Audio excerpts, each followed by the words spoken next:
Been several flooding events over the last 30-40 years in Perranporth. Obviously, due to the nature of the place, it's at sea level, so some of the village is at sea level with the shops and the houses there.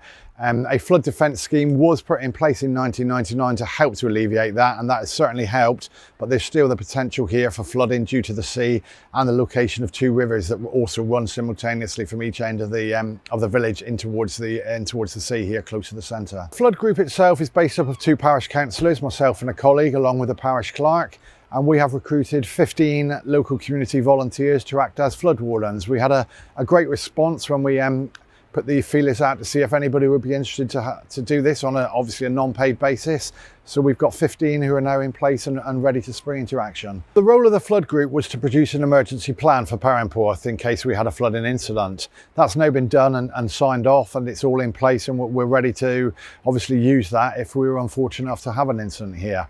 Their primary role is just to assist community members here if they need evacuating from their homes to a safe place, which we have set up. One or two of the local buildings here are going to be available as refuge centres if we need them.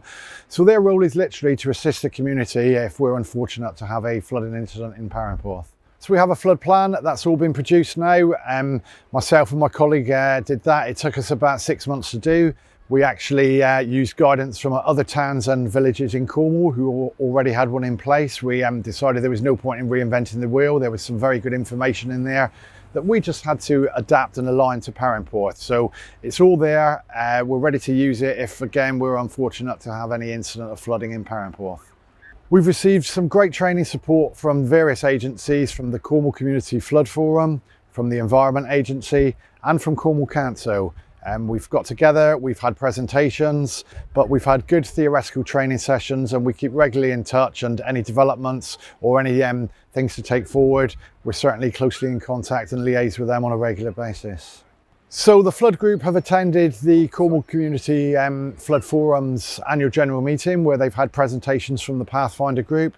And we've seen presentations by the Pathfinder on equipment and resources and everything that's available. So we have very close contact with them, and we're all aware of them and the developments that they're building at the time and the new resources they're introducing. So hopefully in the next year or two as well, we can take things forward and get even some more businesses in the village up and running, and to have some things in place to hopefully prevent anything if there is a flood in the Perranporth.